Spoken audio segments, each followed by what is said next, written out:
بسم الله الرحمن الرحيم.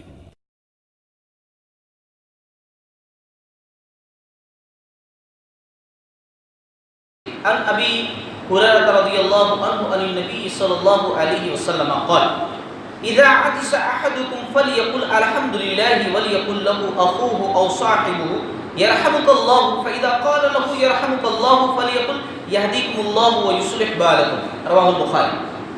محترم حضرات، چھینک کے آداب کیا ہیں آج ہم یہ دیکھیں گے. چھینک کے یعنی چھینکنے کے آداب.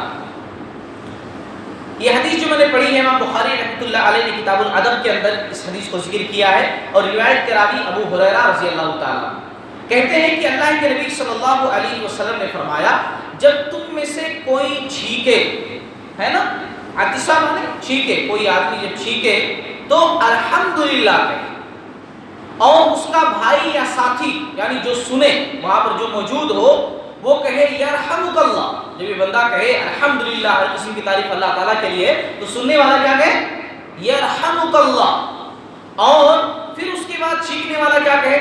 بھائی نے جواب دے دیا یرحمک اللہ، تو اب چھینکنے والا کہے گا یہدیکم اللہ ویصلح بالکم، اللہ تمہیں سیدھے راستے پر رکھے اور تمہارے حالات درست کرے، ہے نا، یہ دعا ہے. لیکن اگر چھینکنے والا الحمدللہ نہیں کہتا ہے تو یہ رحمت اللہ بھی نہیں کہیں گے. اس سلسلے میں حدیث دیکھیے، امام مسلم رحمۃ اللہ علیہ کتاب الزہد کے اندر حدیث ذکر کی ہے کہ اللہ کے نبی صلی اللہ علیہ وسلم نے فرمایا کہ جب تم میں سے کوئی چھینکے لیکن وہ الحمدللہ نہ کہے تو پھر اس کے لیے یہ رحمت اللہ بھی نہ کہو. اگر وہ الحمدللہ کہے تو پھر یہ رحمت اللہ کہو، اور اگر وہ الحمدللہ نہ کہے تو اس کے واسطے رحمت اللہ بھی مت کہو. اسی طریقے سے ایک چیز اور بھی، اللہ کے نبی صلی اللہ علیہ وسلم جب چھینکتے تھے تو آپ صلی اللہ علیہ وسلم منہ پر ہاتھ رکھ لیتے تھے یا کپڑا وغیرہ رکھ لیتے تھے اور اپنی آواز کو پست کرتے تھے، دھیمی کرتے تھے. جیسے آپ تو لوگوں کا کیا ہوتا ہے کہ لوگ اچھی اتنا زور سے کرتے آج یا تو سامنے کوئی ہے تو اس کے اوپر چھینٹے چلے جائے یا ساؤنڈ بہت تیز ہو جائے. ایسا نہیں، اللہ کے نبی صلی اللہ علیہ وسلم یا تو ہاتھ رکھتے تھے یا پھر کپڑا رکھ لیا کرتے تھے. اس سلسلے میں دیکھیے امام ابو داؤد رحمۃ اللہ علیہ نے کتاب الادب کے اندر حدیث ذکر کی ہے. روایت کے راوی ابو ہریرہ رضی اللہ تعالیٰ عنہ کہتے ہیں کہ نبی کریم صلی اللہ علیہ وسلم جب چھینکتے تو اپنے چہرے کو اپنے ہاتھ یا کپڑے سے ڈھک لیتے تھے اور آواز نیچی کر لیتے تھے، ہے نا.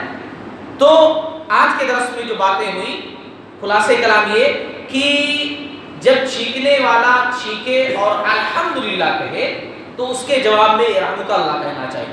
پھر چھینکنے والا پلٹ کر اپنے ساتھی کا جواب دے گا یہدیکم اللہ ویصلح بالکم. لیکن اگر چھینکنے والا الحمدللہ نہیں کہے گا تو اس کے واسطے بھی رحمک اللہ نہیں کہا جائے گا. اسی طریقے سے چھینک کا آنا چستی اور پھرتی کی علامت ہے.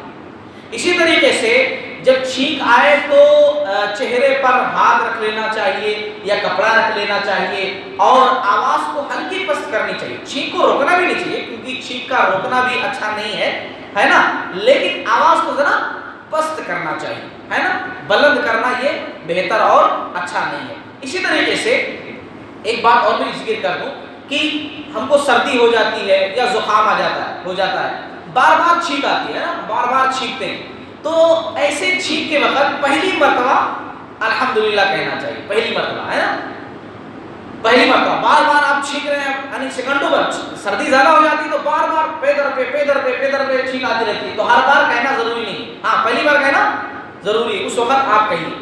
لیکن اگر کوئی آدمی اس کے پاس حیثیت ہے یعنی طاقت ہے، اس کا دل چاہتا ہے میں بار بار الحمدللہ کہوں گا، تو اس کو اس چیز سے روکا بھی نہیں جا سکتا ہے، کیونکہ الحمدللہ کہنا بھی اللہ رب العالمین کی تعریف ہے. اور اسی طریقے سے نماز کے اندر کسی کو چھینک آ جائے، نماز کے اندر بھی کبھی بھی چھینک آ سکتی ہے.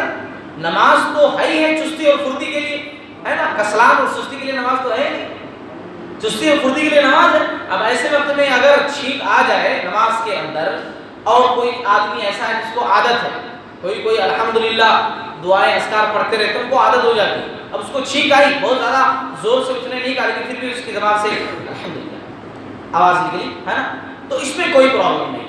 الحمدللہ بھی اللہ تعالیٰ کی تعریف ہے اور نماز بھی اللہ تعالیٰ کی تعریف ہے. لیکن اس کا الحمدللہ سن کر کے کسی ساتھی کا یرحمک اللہ جواب دینا یہ ٹھیک نہیں ہے نا. کیونکہ اس کا مطلب یہ ہو جائے گا کہ آپ کی توجہ کسی ساتھی کی طرف ہے، اللہ تعالیٰ کی طرف نہیں ہے نا. اس کا الحمدللہ کہنا چل جائے گا، ٹھیک ہے، مگر کسی کا اس کا سن کر جواب دینا ہے رب اللہ یہ ٹھیک نہیں ہے. اس سلسلے میں معاویہ بن حکم سلمی رضی اللہ تعالی عنہ کی حدیث ہے جس کو امام مسلم رحمۃ اللہ علیہ نے صحیح مسلم کتاب المساجد کے اندر ذکر کیا ہے. اللہ تعالیٰ سے دعا اللہ تعالیٰ ہم تمام لوگوں کو ان تمام باتوں کا سمجھنے والا بنائے.